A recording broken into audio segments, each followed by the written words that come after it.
சிறப்புரையாற்றுவதற்காக திருமதி பாரதி பாஸ்கர் அவர்களை தொடர்பு கொண்டு நீங்கள் வர இயலுமா என்று கேட்டபொழுது, என்ன இப்படி கேட்டுட்டீங்க, நான் கண்டிப்பாக வரேன் அப்படின்னு சொன்னதற்காக முதற்கண் எங்களுடைய பணிவான நன்றியை தெரிவித்துக் கொள்கிறோம். கோவை எப்பொழுது கூப்பிட்டாலும் வந்து இருந்து தன்னுடைய பேச்சால், அதாவது அவங்கள பார்க்குறப்போ பாரதி பெண்ணுருவம் கொண்டதாகத்தான் எனக்கு அடிக்கடி தோன்றது உண்டு. பேர்லேயே பாரதியும் கொண்டவங்க அவங்க.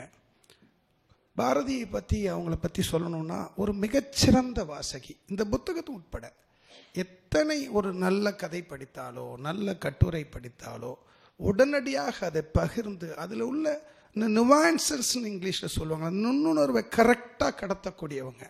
அவங்களோட ஆழமான வாசிப்பு, அவங்களுடைய, அதனால தான் நீங்கள் ஒரு பெரிய பேங்கராகவும் சக்ஸஸ்ஃபுல்லாக இருந்திருக்கிறீங்கன்னு நினைக்கிறேன். அவங்களுக்கு இன்னொரு முகம் வந்து ஒரு பன்னாட்டு பேங்க்கில் மிகப்பெரிய பொறுப்பில் இருக்கக்கூடியவங்க. அது மாத்திரமல்ல, ஆங்கிலத்தில் மிகச்சிறந்த புலமை கொண்டவங்க.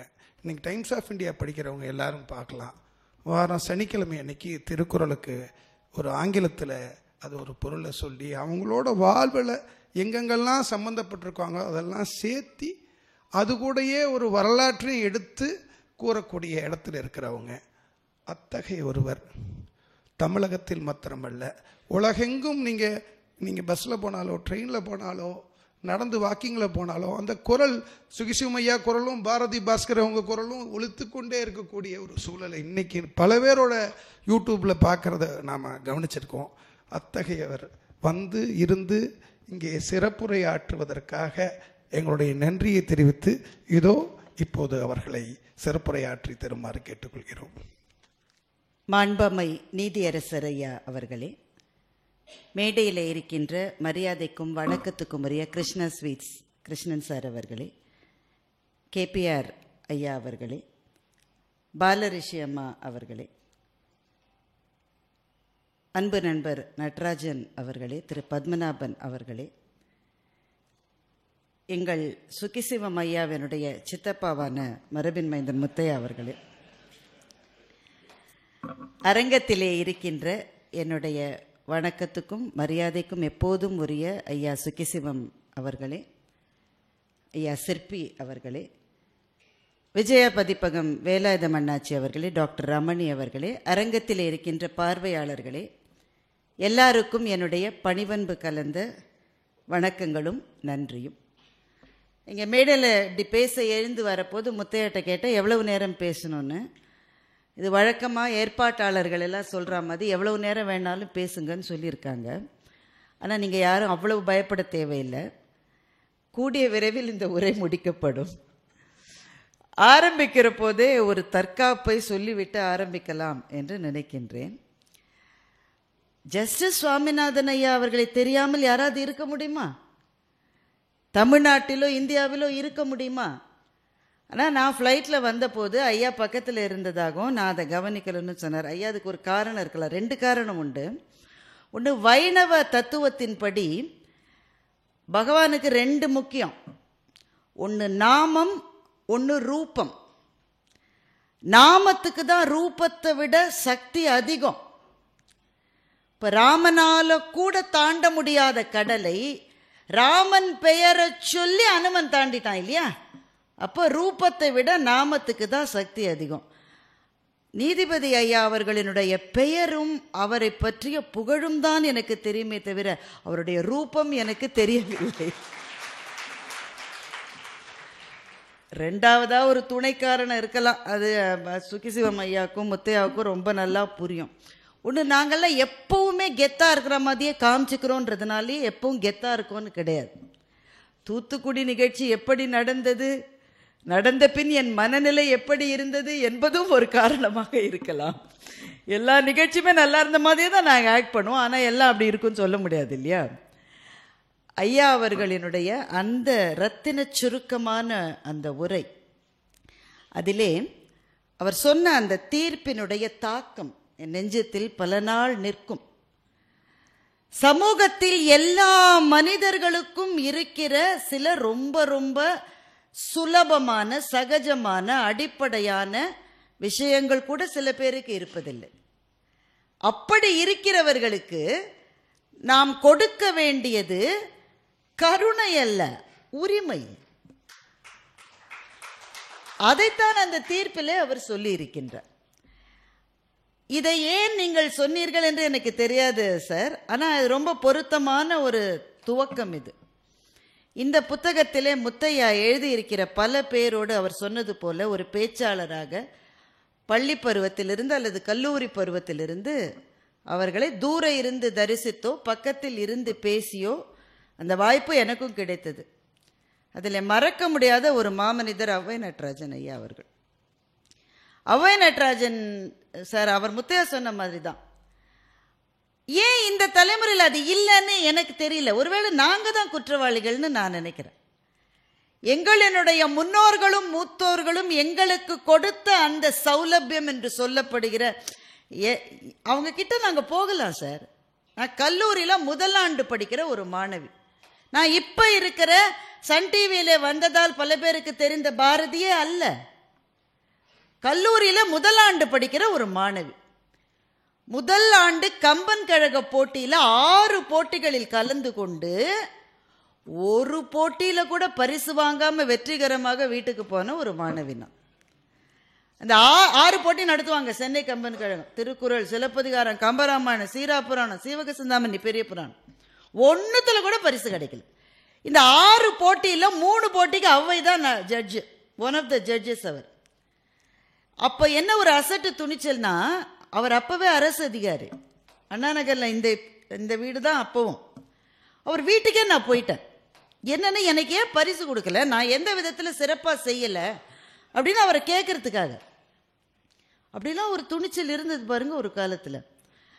ஆனால் உள்ளேயே போக முடியாத ஃபோர்ட்ரஸாலாம் அது இல்லை. நேராக போய் அவர்களுடைய சாப்பாட்டு அறை வரை எனக்கு அனுமதி. யாருன்னா யாருமே கிடையாது, ஒரு ஸ்டூடெண்ட், அவ்வளோதான்.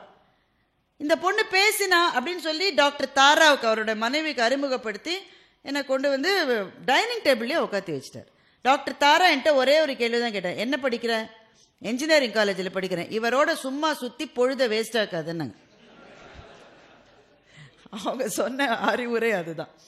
ஏன்னா நான் மட்டும் இல்லை, நிறைய ஸ்டூடெண்ட்ஸ் இருப்பாங்க. பல பேர் ஐயா மன்னிக்கணும், சட்டக்கல்லூரியிலேருந்து வந்தவங்க நிறைய பேர் இருப்பாங்க. டாக்டர் தாராவின் அபிப்பிராயப்படி அவர்கள்லாம் நேரத்தை வீணடிக்கலாம்.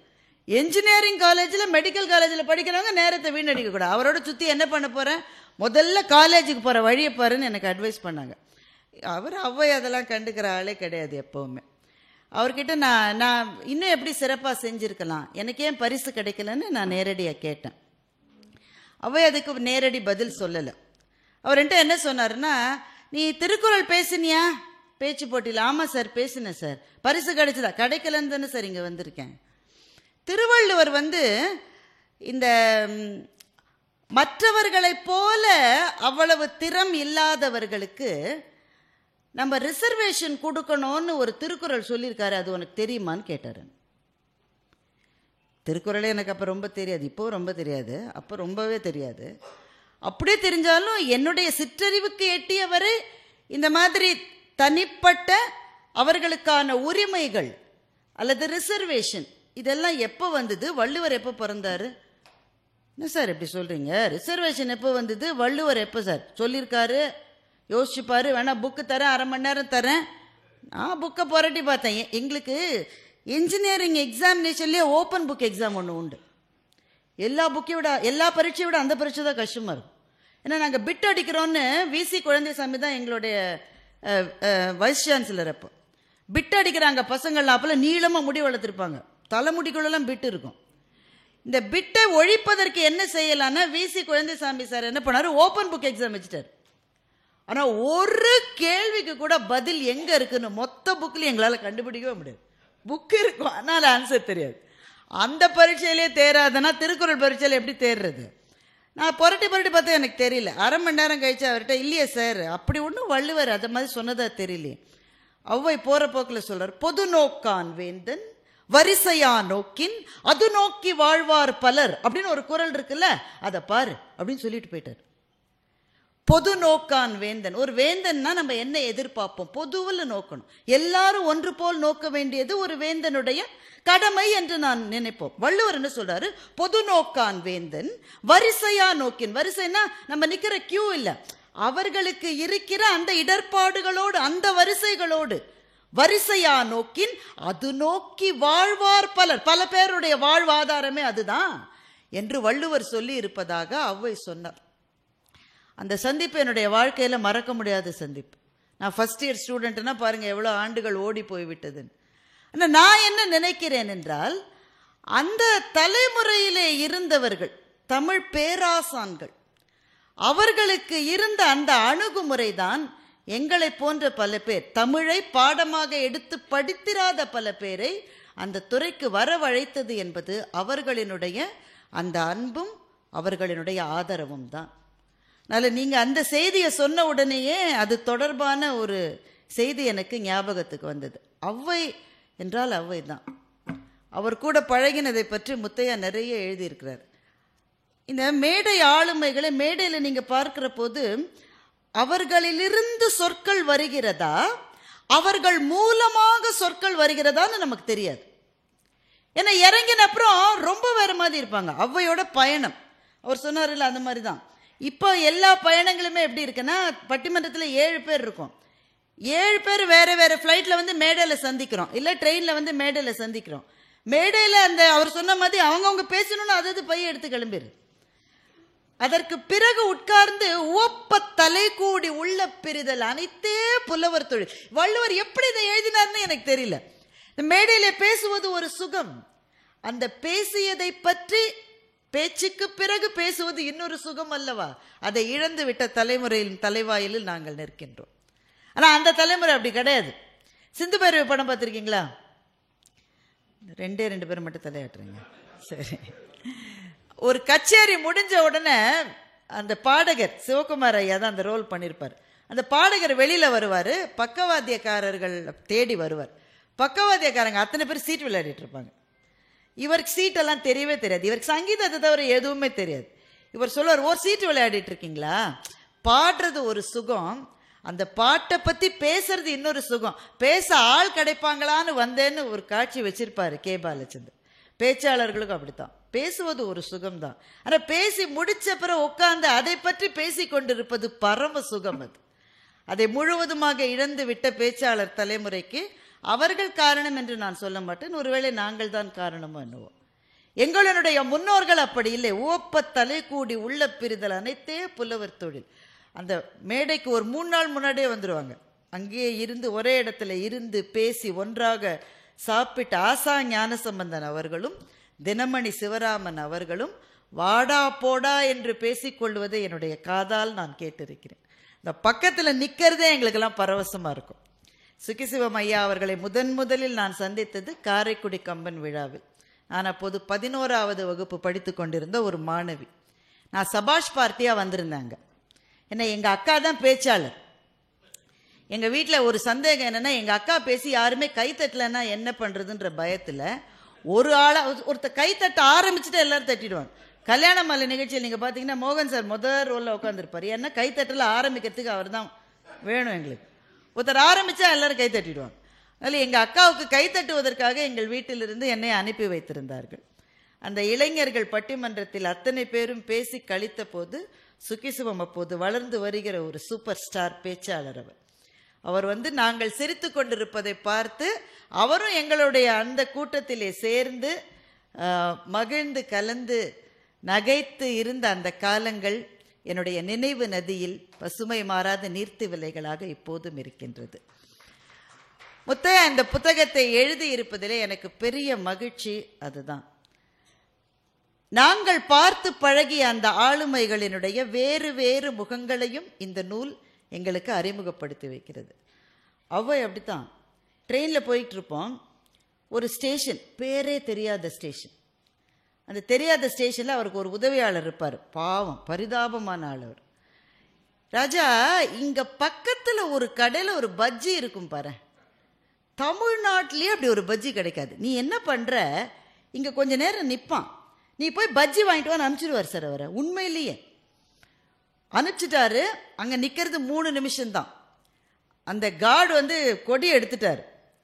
அவ்வை சார் ட்ரெயினில் இருந்து இறங்கி வேகமாக நடந்து போய் கார்டோட கையை பிடிச்சிக்கிட்டதை நான் கண்ணால் பார்த்த சாட்சி. நான் யார் சார் நீங்க கையை பிடிங்க? நான் அரசு அதிகாரி. அரசு அதிகாரி இன்னொரு அரசு அதிகாரி வேலையை தடுக்கலாமா? பஜ்ஜி வாங்க போன பையன் வரல சார், கொஞ்சம் பொறுங்க. இது அந்த மேடைகளில் சிங்கம் போல கர்ஜிப்பார் அவ்வை. அவருடைய வாயிலிருந்து விழுகிற அந்த வார்த்தைகள் அப்படி இருக்கும். ஆனா அவருக்கென்று இருக்கிற இன்னொரு முகம், அத்தனை பேரையும் அரவணைத்து செல்லுகிற முகம். இப்படித்தான் பல ஆளுமைகளை பற்றி தமிழ்நாடு. இது ஏன் நமக்கு ரொம்ப முக்கியமான புத்தகம்னு எல்லாருமே சொன்னாங்க. இந்த புத்தகம் ஏன் முக்கியமானது என்றால், முத்தையா அதை எழுதிய விதம் ஒரு காரணம். 2வது, இப்படிப்பட்ட தமிழ் ஆளுமைகளை அறிமுகப்படுத்துறதை விடுங்க, இப்படிலாம் சில பேர் இருந்தாங்கன்னு நினைச்சு பார்க்கறதுக்கு கூட இன்னைக்கு ஆள் இல்லை சார். எங்களுக்கு அது ஒரு மகத்தான வருத்தமாக இருக்கிறது. சில சமயம் வாழ்க்கையை பற்றி நினைத்தால் எங்களுக்கு பயமாக இருக்கிறது. இத்தனை மகத்தான சாதனைகளை செய்த பேரை இன்றைய தலைமுறையில் பல பேர் யாருன்னே தெரியலன்ற நிலைமை வந்துட்டா, அவர்கள் வாழ்ந்த வாழ்க்கைக்கும் அவர்கள் உழைத்த உழைப்புக்கும் அவர்கள் செய்த பயணங்களுக்கும் அவர்கள் கண்டது என்ன என்ற கேள்வி எங்களுடைய நெஞ்சத்தின் கசடுகளில் எஞ்சி நிற்கிறது. அல்ல, அவங்கள பற்றி அந்த நினைவுகளே எங்களுக்கு அப்படியே அந்த கோடை காலத்தில் சிலீர்னு முதல் மழை பெய்கிற போது வருகிற அந்த மண்ணினுடைய மனம் போல எங்கள் நெஞ்சத்தை அதை மணக்க செய்கிறது. அதனால முத்தையாவுக்கு என்னுடைய முதல் நன்றி. ஒவ்வொரு ஆளுமையா படிக்க அவரோடு எங்களுக்கு இருந்த அந்த இன்ட்ராக்ஷன்ஸ், அவர்களை நாங்கள் தரிசித்த விதம், இதெல்லாம் ஞாபகத்துக்கு வருது. ஆசாவை பற்றி முத்தையா எழுதியிருக்கிறார். இவர் பள்ளி மாணவராக சில வாழ்க்கை வரலாறுகளை நீங்கள் படிச்சிருக்கீங்களா? இப்போ நாடகத்தினுடைய மிகப்பெரிய மாமேதையான அவ்வை சண்முகம் ஐயா அவர்களினுடைய எனது நாடக வாழ்க்கை, இந்த ஆட்டோபயோகிராஃபியை தமிழ்நாட்டில் இருக்கிற எல்லாருமே படிக்க வேண்டிய ஒரு முக்கியமான பயோகிராஃபி அது. ஏன்னா அது நாடகத்தினுடைய வரலாறு. அவர் ஆரம்பிக்கிற போது தன்னை பற்றி தான் எழுத ஆரம்பிப்பார். அவர் பிறப்பு, அவர் வளர்ப்பு, அவர் நாடகங்கள். பாதி பயோகிராஃபியில் சங்கரதாஸ் சுவாமிகள் ஒரு பெரும் ஆளுமையாக எழுந்து வருவார். இவர் தன்னை பற்றி எழுதுவதை கிட்டத்தட்ட நிறுத்திவிட்டு சங்கரதாஸ் சுவாமிகளை பற்றி அவ்வளவு எழுதியிருப்பார் அதில். அப்போ ஒரு நூலை எழுதுகிற போது இன்னொருவருடைய பர்சனாலிட்டி புறப்பட்டு வருவது போல இந்த 33 பேரை பற்றி முத்தையா எழுதி இருக்கிற போது இதன் ஊடாக முத்தையாவினுடைய ஆளுமை பிரம்மாண்டமாக எழுந்து வருவதை என்னால் இந்த புத்தகத்திலே தரிசிக்க முடிந்தது. இன்னும் கூட கைதட்டலாம், என்ன ஒரு எழுத்தாளருக்கு இவ்வளவு தானே.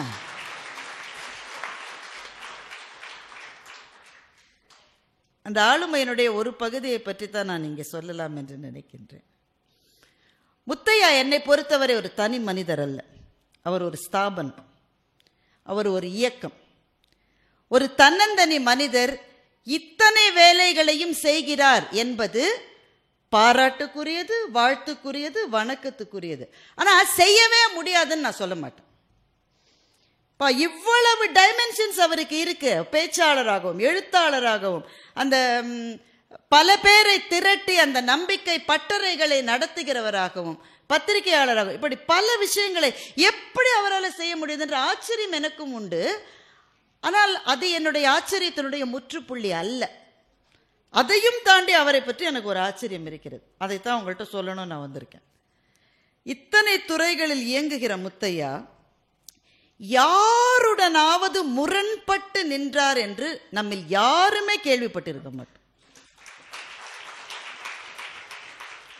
யாருடனுமே அவர் முரண்படவில்லை என்பதனாலேயே யாரோடும் அவருக்கு மாற்று கருத்து இல்லை என்பது பொருளாகாது.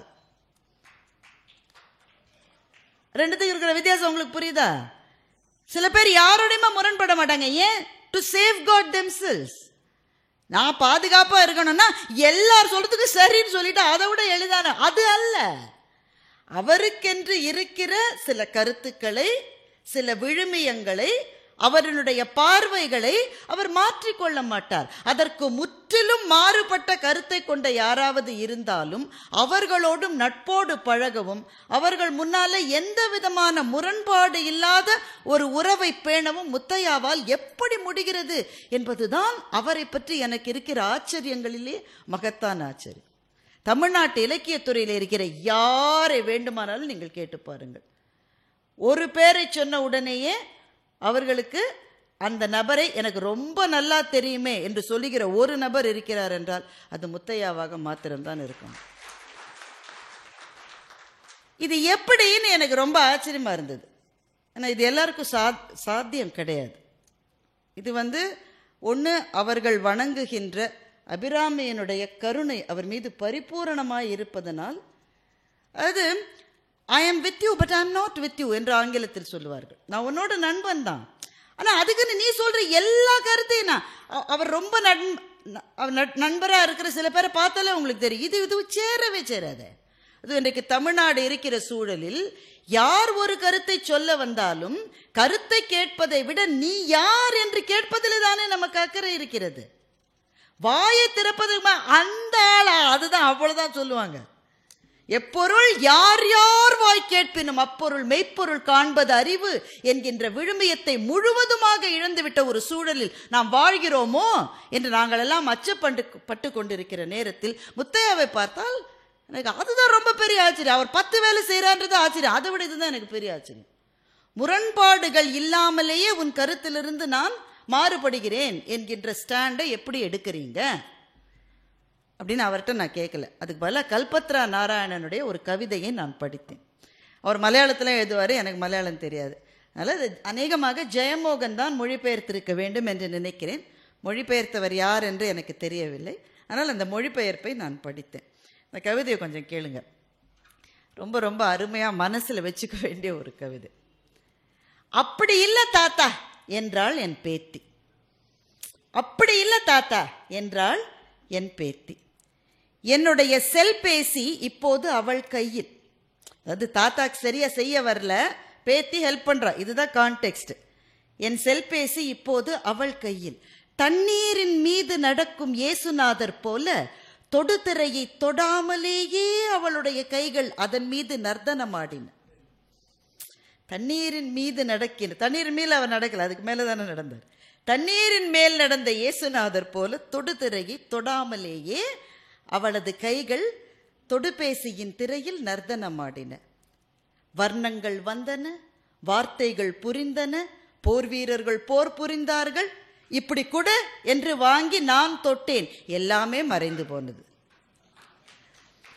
அவ பார்க்கிறப்போ எல்லாம் வருது, இப்படி கொடு என்று வாங்கி நான் தொட்டதும் எல்லாமே மறைந்து போனது. இந்த அனுபவம் பல பேருக்கு இருந்திருக்குமே. எல்லாமே மறைந்து போனது. நீங்க அழுத்துறீங்க, அழுத்தக்கூடாது, தொடக்கூட வேணாம், தொட்டாப்புல செஞ்சாலே போதும் என்று என்னுடைய பேத்தி என்னிடம் சொன்னாள்.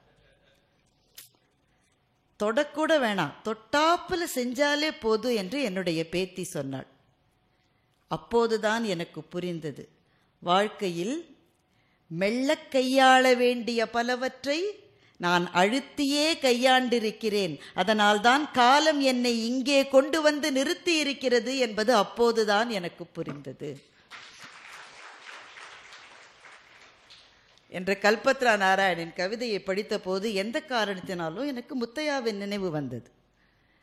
எல்லா இடங்களையும் தண்ணீரின் மீதாக நடக்கும் இயேசுநாதரின் பாதங்களைப் போல தொட்டும் தொடாமலும் கடந்து சென்று தன் கருத்துக்களை விடாமல் அதைவிட உறவுகளை பேணி காப்பதிலே அவருக்கு இருக்கின்ற அந்த ஆளுமைதான் இந்த 75 புத்தகங்களின் பின்னாலே இருக்கிற ரகசியம் என்று நான் நினைக்கின்றேன். அதனால் அந்த விஷயத்தை நீங்கள் கற்றுக்கொடுங்கள் முத்தையா. பட்டறை நடத்த வேண்டியது அப்படித்தான். என்றால் இன்றைய உலகத்தில் தன்னந்தனியாக யாருமே இனிமேல் வாழ முடியாது. ஒருவர் கையை பற்றி கொண்டுதான் நாம் மேலே மேலே முன்னேறி செல்ல முடியும். அப்படி பற்றி கொள்ளுகிற கையை கொண்டிருப்பவர் நம் கருத்துக்களோடு ஒத்துப்போகிறவராகத்தான் இருக்க வேண்டும் என்ற கட்டாயம் எதுவும் இல்லை. எல்லாவற்றையும் விட மனித உறவுகளும் நட்பும் முக்கியம் என்பதை முத்தையா அவர்கள் ஒரு பட்டறையின் மூலமாக கற்றுத்தர வேண்டும். 77வது புத்தகமாக அதுவும் இருக்கலாம் என்பதையும் இந்த இடத்திலே பதிவு செய்து கொள்ள நான் ஆசைப்படுகின்றேன். நண்பர்களே, அவர் சொன்ன ஆளுமைகளை பற்றி ரொம்ப சில தகவல்கள். முதல்ல இங்கே இருக்கிற ஒருத்தர்லேருந்து நான் ஆரம்பிக்கணும். அவர் கிருஷ்ணன் சாரை பற்றி எழுதுகிறார் முத்தையா. அபாரமான நகைச்சுவை உணர்வு கொண்டவர் கிருஷ்ணன் சார். அது எவ்வளோ பேருக்கு தெரியும் தெரியாது. நீதிபதி ஐயா, note this point your honour. ஏனென்றால் நீங்கள் சொன்ன போது சரி சரி என்று நகர்ந்தது அவருடைய முகம் அல்ல, அதீத நகைச்சுவை உணர்வு அவருக்கு உண்டு. முத்தையா ஒரு தடவை கிருஷ்ணன் சாருக்கு ஃபோன் பண்ணியிருக்காரு. ஃபோனை வச்சோன்னு திரும்ப ஃபோன் பண்ணியிருக்காரு, ஏதோ ஒன்று சொல்ல மறந்து போய். 3வது தடவை திரும்பவும் ஃபோன் பண்ணியிருக்காரு. மீண்டும் முத்தையா என்று முத்தையா சொல்லி இருக்கிறார். கிருஷ்ணன் சொன்னார், மீளாத கிருஷ்ணன் என்று சொல்லி இருக்கிறார். கிருஷ்ணன் சார் ஒருத்தர் வீட்டுக்கு ஃபோன் பண்ணியிருக்காரு. அந்த ஆள் நல்ல தெரிஞ்ச ஒரு பர்சன். அவர் வீட்டுக்கு ஃபோன் பண்ணியிருக்காரு. வீட்டுக்காரம்மா ஃபோனை எடுத்திருக்காங்க. இது ஒரு தப்பாயா? வீட்டுக்காரம்மா ஃபோனை எடுத்து அவர் குளிக்க போயிருக்காரே என்ன அந்த அம்மா சொல்லியிருக்கு. ராங் நம்பர்னு ஃபோனை வச்சிருக்காரு.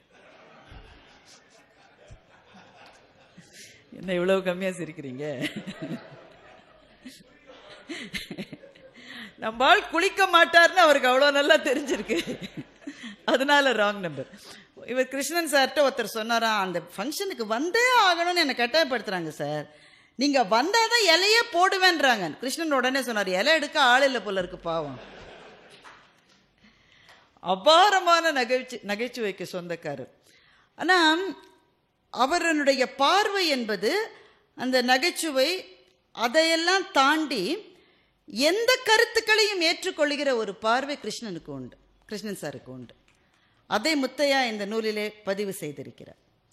அதே தான் திரும்ப நான் முன்னாடி சொன்ன அதே விஷயம்தான். நம் ஒவ்வொருவருக்கும் கருத்துக்கள் உண்டு, கருத்து உரிமை நமக்கு உண்டு.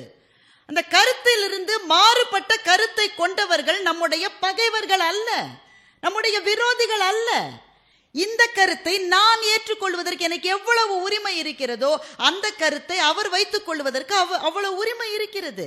நானும் அவரும் ஏன் நண்பர்களாக இருக்க முடியாது? எங்கள் இரு கைகளும் குலுக்கிக் கொள்வதை இடையில் இருந்து வெட்டுகிற வாள் யாருடைய வாள்? அதுதான் கிருஷ்ணன் சார் அதை பற்றி பதிவு செய்திருக்கார். சிற்பி ஐயாவை பற்றி ரொம்ப எனக்கு மனதுக்கு அதில் நெகிழ்ச்சியாக இருந்தது. சிற்பி ஐயாவினுடைய ஓட்டுநரை பற்றி பதிவு செய்கிறார் முத்தையா. அந்த ஓட்டுநர் ஒருவேளை ரொம்ப தூரம் ஓட்டினதுனாலே அந்த ஒரு குறிப்பிட்ட டீ கடையில் டீ சாப்பிட்றதுக்கு சிற்பி ஐயாவினுடைய ஓட்டுநருக்கு பிடிக்கும். அவர் அந்த வழியாக போகும்போது ஓட்டுநர் சிற்பி ஐயாட்ட கேட்டால், ஐயா டீ சாப்பிட்றீங்களான்னு கேட்பாராம். அப்படி தானே கேட்க முடியும்? நான் டீ சாப்பிடணும்னு சொல்ல முடியாது இல்லை. இவருக்கு டீ சாப்பிட வேண்டாம் என்றாலும் ஒவ்வொரு முறையும் இவர் அந்த இடத்திலே நிறுத்தி ஓட்டுநரை டீ சாப்பிட சொல்லிவிட்டு தானும் கூட சேர்ந்து சாப்பிடுவாராம். அந்த ஓட்டுநருக்கு பத்திரிகைகள் படிப்பதிலே ஆர்வம் உண்டு. அதை சிற்பி ஐயா தெரிந்து கொண்டு இவர் பத்திரிகைகளெல்லாம் வாங்கி தவறுதலாக காரிலே மறந்து வைத்து விட்டதை போல வச்சுட்டு போயிடுவாராம், அவர் அதை படிக்க வேண்டும் என்பதற்காக. இந்த புத்தகத்தை படித்த பிறகுதான் சார் எனக்கு தெரியும், உங்கள் கவிதைகள் பலவற்றை படித்திருக்கிறேன். மலர்களே நாதஸ்வரங்கள் கவிதை நீங்கள் எழுதியது என்பது இந்த புத்தகத்தை படித்த பிறகுதான் அதை நான் அறிந்து கொண்டு, இப்படி எல்லாவற்றை விட என் நெஞ்சத்தை தொட்டது நிறைய சொல்லலாம், எனக்கு எவ்வளோ நேரம் இருக்குன்னு தெரியல. வஉசி வாலேஸ்வரனை பற்றி முத்தையா எழுதியிருக்கிறார். அதை ரொம்ப நகைச்சுவையாக எழுதியிருக்கார். ஆனால் அந்த நகைச்சுவையாக நாம் கடந்து போக முடியாது. வஉசியினுடைய மகன் வஉசி வாலேஸ்வரன் முத்தையாவுக்கு ரொம்ப ரொம்ப நண்பர். அவர் இப்போ ஐயா உயிரோடு இல்லை. இப்போ முத்தையா அவருடைய மிக மிக நெருங்கிய நண்பராக இருந்திருக்கின்றார். அவரை முதலில் ஒரு மாதிரி ஒரு வெளிச்சத்துக்கு கொண்டு வருவதுன்ற வார்த்தையை நான் உபயோகப்படுத்த விரும்பல. அவரை வெளி உலகத்துக்கு அறிமுகப்படுத்துகிற பணியில் முத்தையா பெரும் பங்கு ஆற்றியிருக்கின்றார். திண்டுக்கல்லிலே இருந்த அவரை கோயம்புத்தூருக்கு அழைத்து கொண்டு வந்திருக்கிறார். கோயம்புத்தூர் வஉசிக்கு ரொம்ப முக்கியமான ஒரு தெரியும்ல உங்களுக்கு.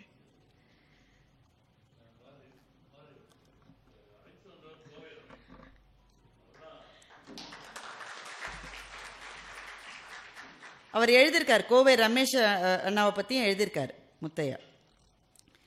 கோவை ரமேஷ் அவர்களும் முத்தையா அவர்களும் அந்த சிறை வஉசி கோயம்புத்தூர் சிறையில் தான் இருந்தார். அவர் செக்கிழுத்தது இங்கே தான்.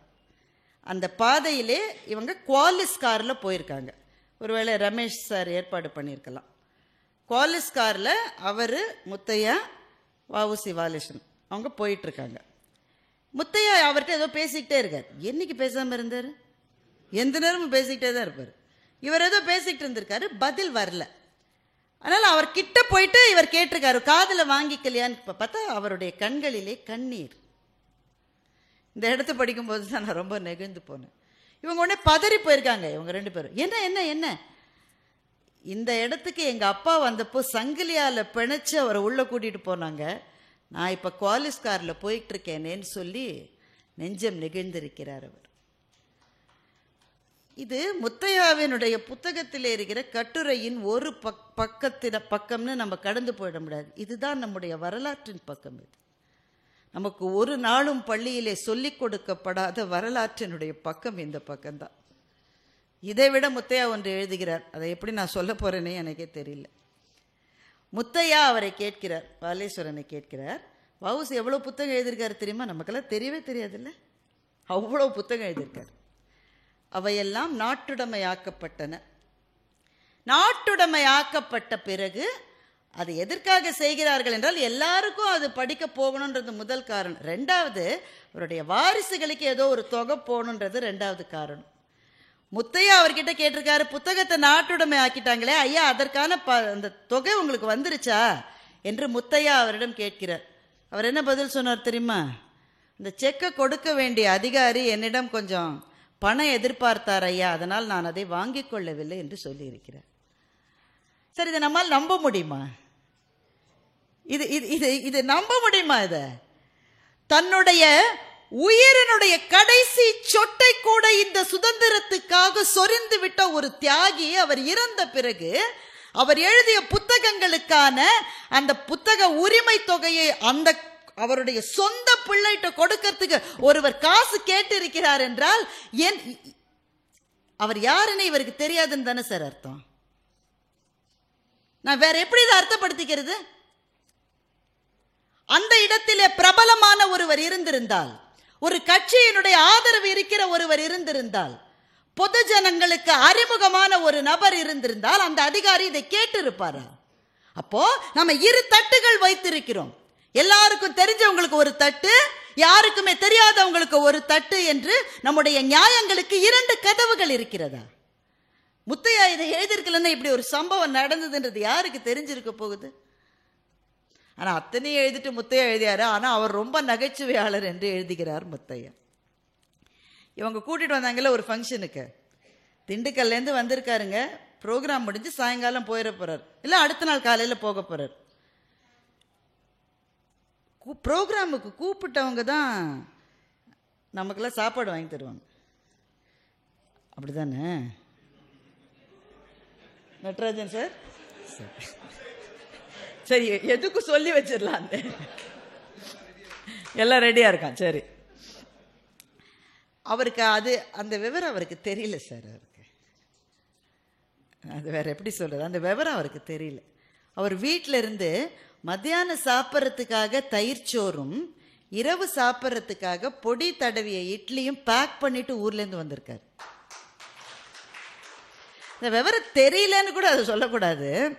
அது இன்னொருத்தங்களுக்கு நம்ம கஷ்டம் கொடுக்கக்கூடாதுன்றது தான் அவருடைய நோக்கமாக இருந்திருக்க வேண்டும். இவங்க இல்லை இல்லை நீங்கள் எங்களோட சாப்பிட வந்துருங்கன்னு சொல்லி இவங்க வற்புறுத்தி அப்படி தானே கூட்டிகிட்டு போவாங்க, அப்படி தானே வற்புறுத்தி அவரை சாப்பிட கூட்டிட்டு போகிறதுக்கு முன்னாடி இரவு சாப்பாடு, மத்தியானம் சாப்பிட்டுட்டாரு, இரவு சாப்பாடு அந்த இட்லியும் சாப்பிட முடியாதுன்னப்போ அவருடைய வீட்டுக்கார அம்மாவுக்கு தொலைபேசியில் அழைச்சிருக்காரு. அழைச்சி, சுகமா இருக்கியலா? அன்னைக்கு காலையில் தான் புறப்பட்டு வந்திருக்காரு, நல்ல திருநெல்வேலி மொழியில்.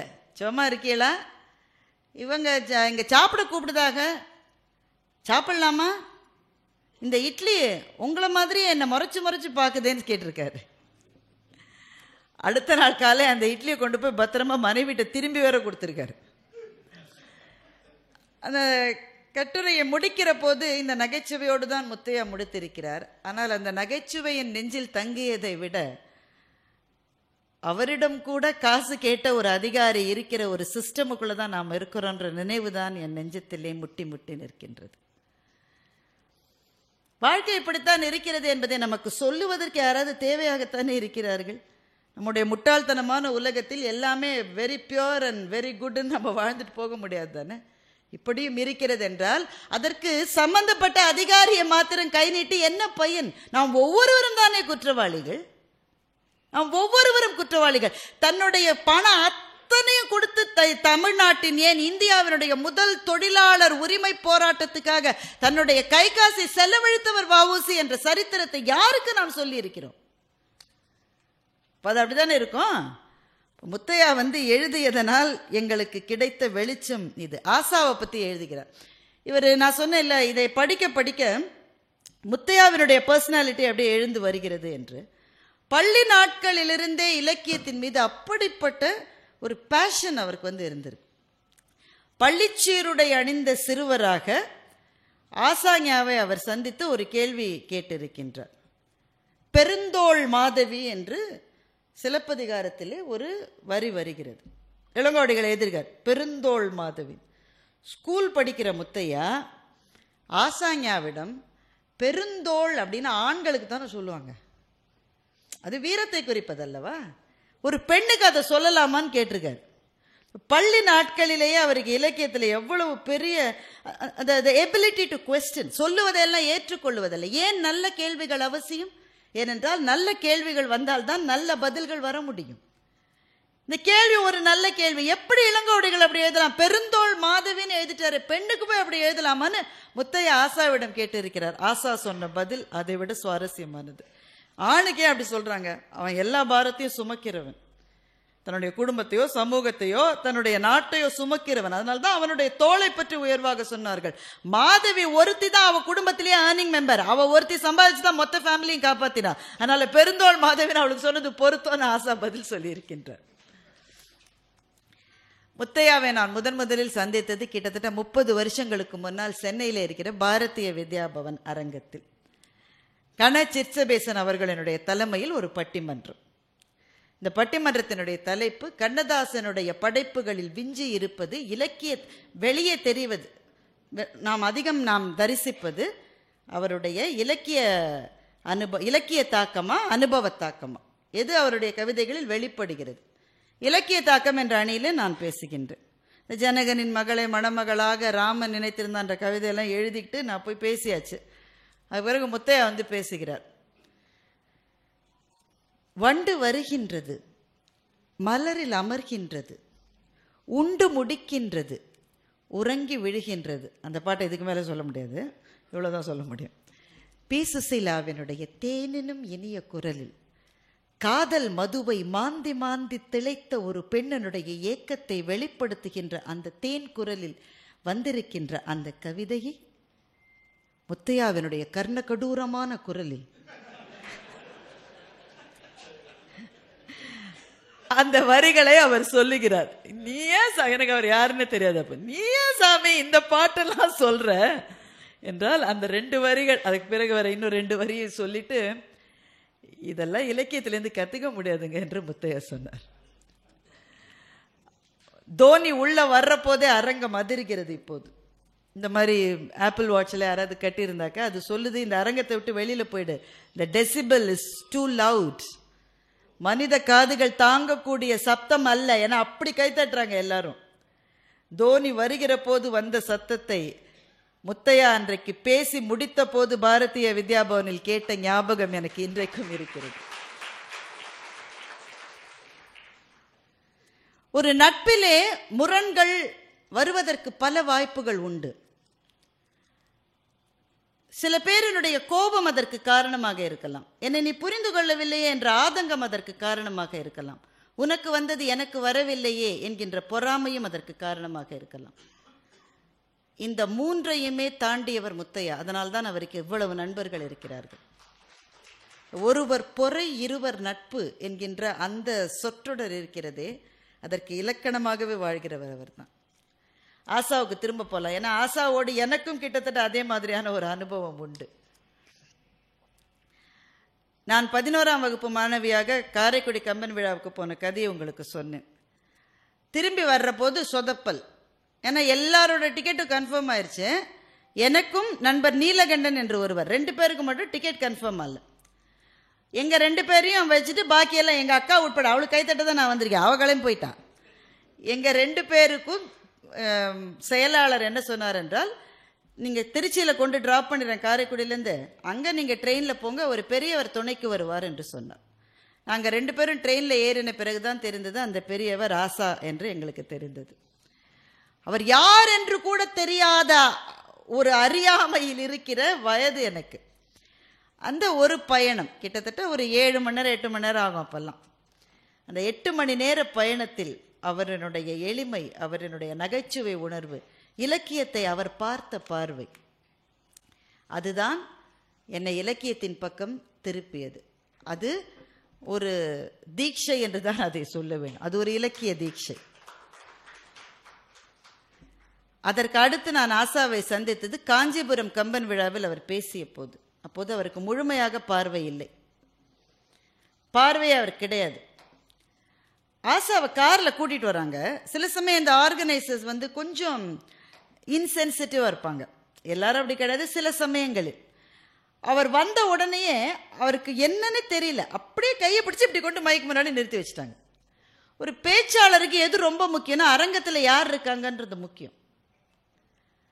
உங்களோட ஐ கான்டாக்ட் இருந்தால் தான் எங்களால் பேசவே முடியும். பேசிக்கிட்டே இருந்தால் கூட மனதினுடைய மூளையினுடைய பின் செல்கள் அவரையும் அங்கே கொட்டை விடுறாரு. இவர் கிளம்புற மாதிரியே ஒரு எக்ஸ்பிரஷன் கொடுக்குறாரு. இவர் இருக்காரா இல்லையா, இந்த ஜன்னலுக்கு பக்கத்தில் உட்காந்துருக்கிறாரு வெளியே, இப்படியே யோசிச்சுட்டு இருக்கிற மனது தான் பேச்சாளனுடைய மனது. ஏன்னா அந்த அத்தனை பேருடைய அட்டென்ஷன் அங்கே வேணும். ஆனால் ஆசாவினுடைய நிலைமை அன்றைக்கு யோசித்து பாருங்கள். அவருக்கு முழுமையாக பார்வை கிடையாது. மைக் முன்னாடி நிற்கிறாரு, முன்னாடி உட்காந்துருக்கிறது 10 பேரா 100 பேரா 500 பேரான்னு அவருக்கு தெரியாது. உண்மையிலே அவர் முன்னால் அன்றைக்கு 700-800 பேர் உட்கார்ந்திருந்தார்கள். அவையை பற்றிய ஒரு அவதானிப்பே இல்லாமல் பேச ஆரம்பித்தார் ஆசா. பேசுகிற போது சொன்னார், சலத்தால் பொருள் செய்தே மார்த்தல் பசுமட்கலத்துள் நீர் பெய்திரியற்று என்ற திருக்குறளை எடுத்து பேசுகின்றார்.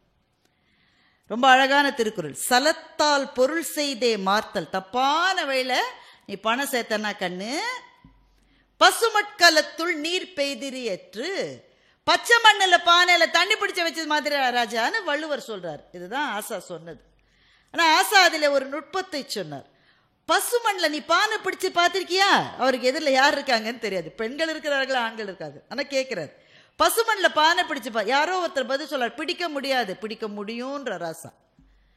பசுமண்ணால நீ அழுத்தி பிடிச்சா பானையை செஞ்சிடலாம். ஒருத்தர் என்ன பண்ணானா, தான் வருது என்னப்பா பசுமண்ணில் பானை பிடிக்க முடியாதுன்னு சொன்னீங்க, வந்துருச்சு பாரு, தண்ணியே விட்டுட்டானா பாரு, தண்ணி கூட இருக்கு பாரு, திரும்பி பார்க்கறதுக்குள்ள டொப்புன்னு போயிருச்சான். தப்பான வழியில பணம் சேர்க்கிற போது சேர்க்க முடியாதபடியே அவனுக்கு தோணாதான், இது ரொம்ப ஈஸியான வழியா இருக்கேன்னு தான் அவனுக்கு தோணுமா. அப்புறம் கொஞ்ச நாள் பயந்து பயந்து தான் செய்வானா, அவன் பார்த்துட்டான் இவன் பார்த்துட்டான், அவன் வந்துட்டான் இவன் வந்துட்டான்னு.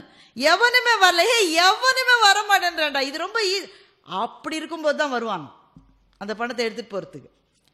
அதை சொல்லி ஆசா சொன்னார், எப்போ உடையும்னே தெரியாது அந்த பானை. அப்படிதான் தவறான வழியில் சேர்க்கப்பட்ட செல்வம் இருப்பது போலவே இருக்கும், ஆனால் எப்போது போகும் என்பதே உனக்கு தெரியாது. சலத்தார் பொருள் செய்தே மார்த்தல் பசுமட்கலத்துள் நீர் பெய்திரியற்று. அந்த அந்த கருத்தை அங்க அவர் யோசிச்சு பேசிதான் நான் நினைக்கல. இந்த புத்தகத்திலே பேசப்பட்டிருக்கிற பெருமக்கள் பல பேருக்கு அவர்கள் கடுமையான உழைப்பாளிகள். ஆனால் மேடையிலே பேசிய இலக்கிய சுவைகளை விட கீழே இருக்கின்ற உரையாடல்களில் அவர்கள் உதிர்த்த இலக்கிய சுவையினுடைய ஆழமும் அடர்த்தியும் இன்னும் 1000 மடங்கு. அதை பக்கத்திலே இருந்து கேட்டு வாங்கி மாண்டி பயன்பட்ட தலைமுறை நாங்கள். அநேகமாக நாங்கள் தான் அதனுடைய நிறைவு தலைமுறையாக இருப்போமோ என்று கூட எனக்கு பயமாக இருக்கிறது. அவர்களினுடைய அந்த அன்பிலும் நட்பிலும் திளைத்த இன்னும் நிறைய உதாரணம். சிலம்பலி செல்லப்பனை பற்றி எழுதியிருக்காரு, அதுவுமே எனக்கு கண்ணீர் வந்துருச்சு. சிலம்பலி செல்லப்பன் அப்பவே அரசு துறை ஒன்றில் டைரக்டர். அவர் ஒரு நிகழ்ச்சிக்கு அவரை கூப்பிட்டுருக்காங்க. கூப்பிட்டுட்டு ஹோட்டலுக்கு போய் அவருக்கு ரூம்லாம் புக் பண்ணியிருக்காங்க.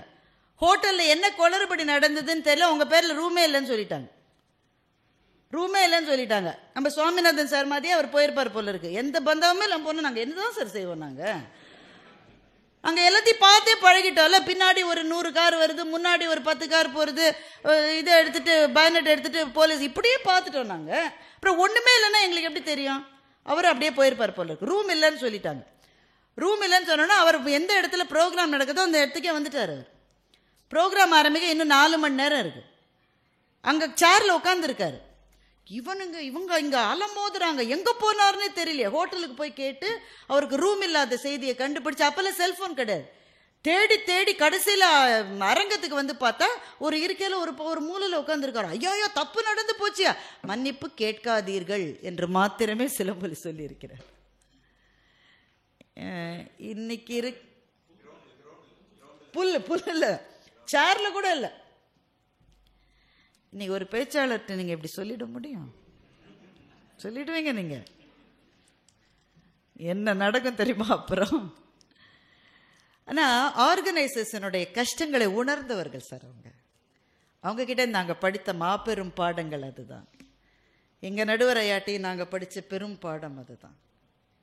சில இடத்துல ரொம்ப காக்க வைப்பாங்க, 2 மணி நேரம் ஆயிரும், 2.5 மணி நேரம் ஆயிரும். நாங்களாம் கொதிப்போம் அப்படியே. சிற்பி ஐயாவுக்கு ரொம்ப பிடித்த அந்த குரல், அதை தான் இப்போ நான் சொல்ல போகிறேன். நாங்கள் அகமதாபாத்துக்கு ஒரு முறை போயிருந்த போது ஒரு வீட்டில் எங்களை சாப்பிட கூப்பிட்டாங்க. ஒரு ஏழை தமிழ் குடும்பம். அவங்களுக்கு தமிழ் மொழி தெரிகிறதே தவிர தமிழ்நாட்டு உணவுகளோடு பழக்கமே இல்லை அவங்களுக்கு. அந்த அந்த டச்சே அவங்களுக்கு இல்லை.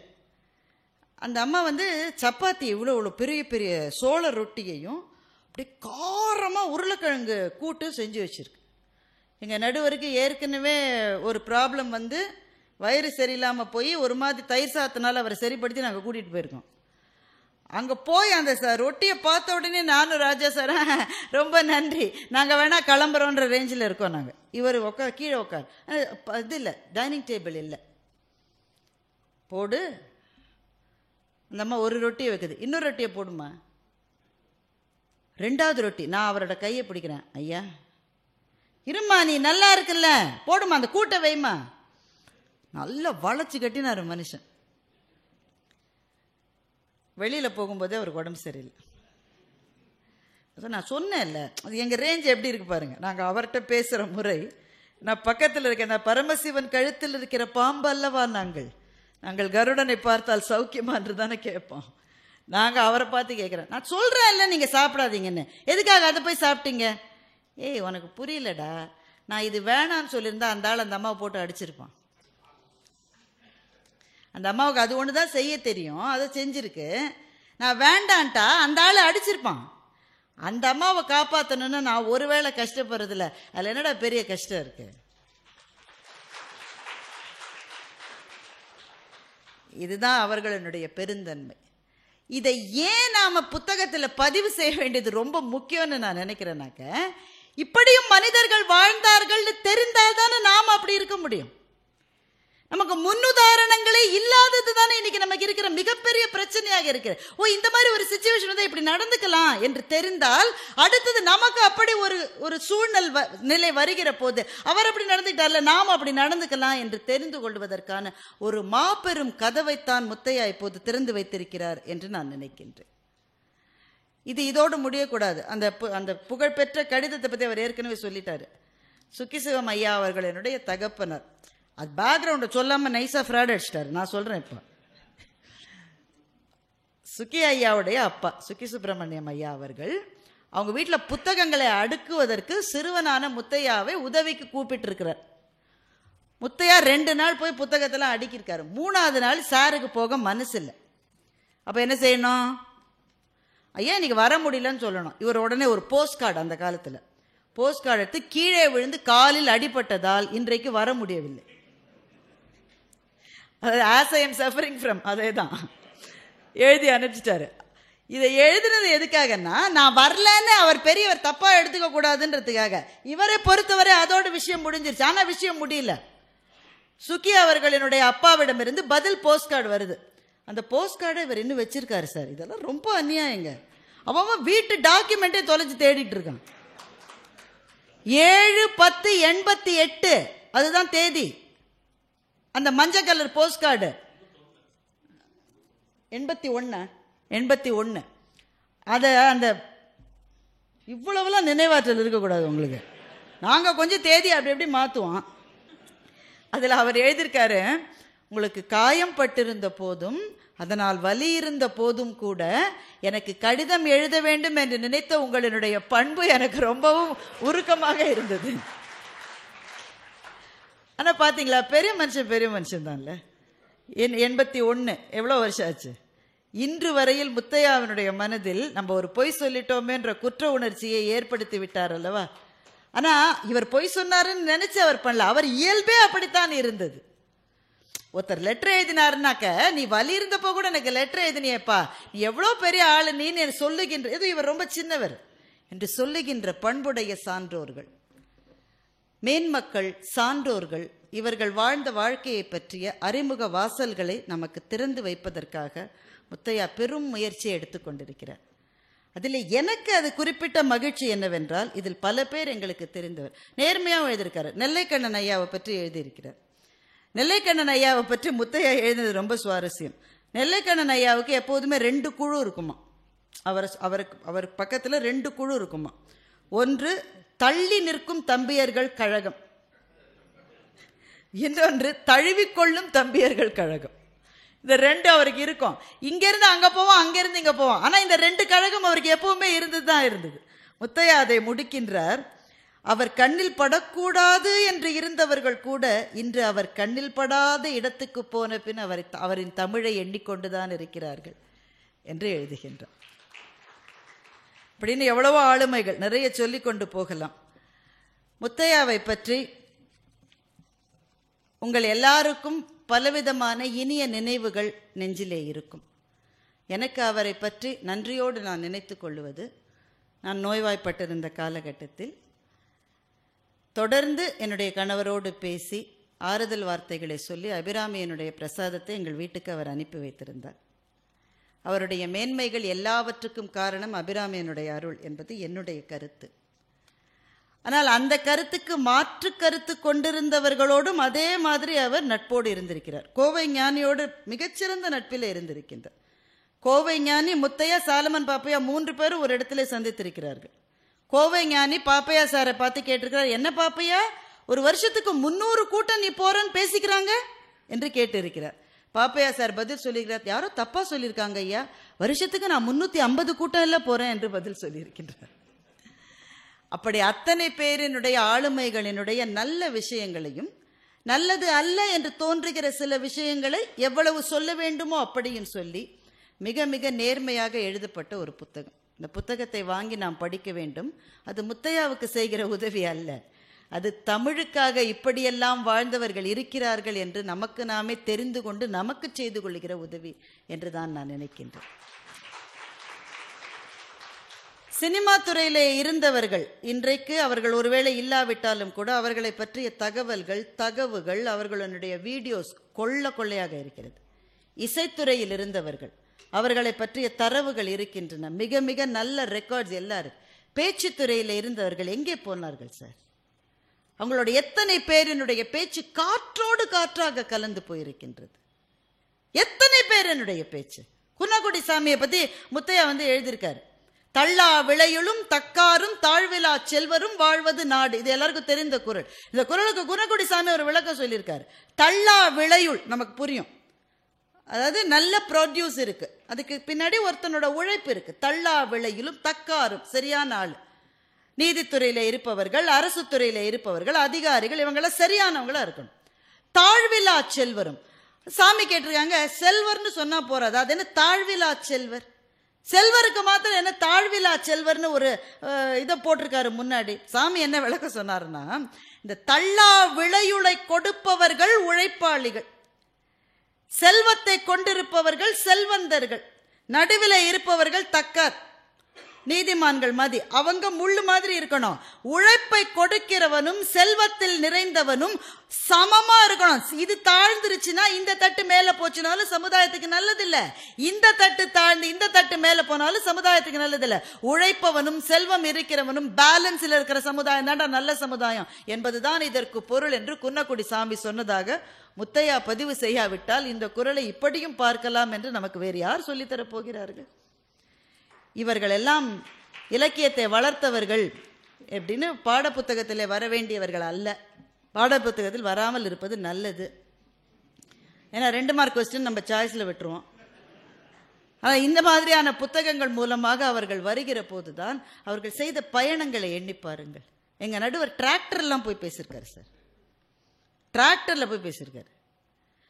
ஒரு ஊருக்கு போக வேற வழியே இல்லை. ஒரு ஆள் சைக்கிளை கொண்டு வந்திருக்காரு. சைக்கிளில் முன்பாரில் உட்காந்து போய் நடுவராக இருந்து தீர்ப்பு வழங்கிட்டு வந்திருக்காரு. எதுக்காக இப்படி பயணம் செஞ்சாங்க? 10 ரூபாய்லாம் வாங்கியிருக்காரு. 80 ரூபாய் பல நாள் வாங்கியிருக்காரு.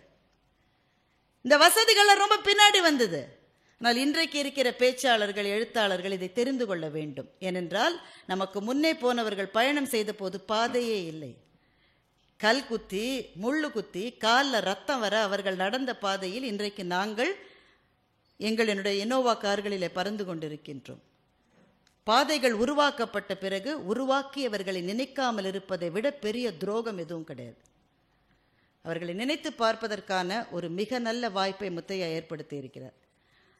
அம்மா பேசும்போது கூட சொன்னாங்க, அந்த பர்பஸ் ட்ரிவனாக இருக்கணும்னு சொன்னாங்க. முத்தையாவினுடைய பர்பஸ் ரொம்ப கிளியராக இருக்குது. 100வது புத்தகம் எவ்வளோ சீக்கிரம் வரும்னு எனக்கு தெரியாது. ஆனால் இந்த புத்தகத்தினுடைய 2வது பாகம் வெகு சீக்கிரம் வர வேண்டும்.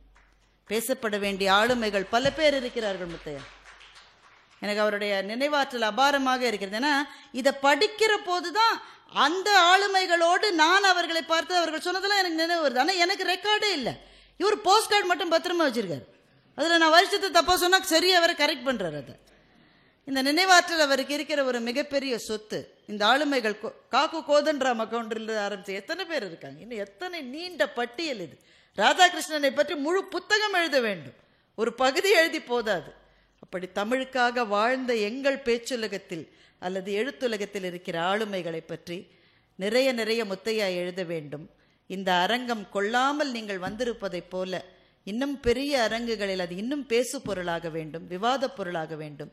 இந்த அறிஞர்களினுடைய பெயர்கள், அவர்களினுடைய ரூபம் இனிமேல் நாம் பார்க்க கிடைப்பது அல்ல. ஆனால் அவர்களினுடைய நாமம் வாழ வேண்டும் என்று சொல்லி இந்த நல்ல வாய்ப்பை கொடுத்த எல்லாருக்கும் நன்றி. வணக்கம்.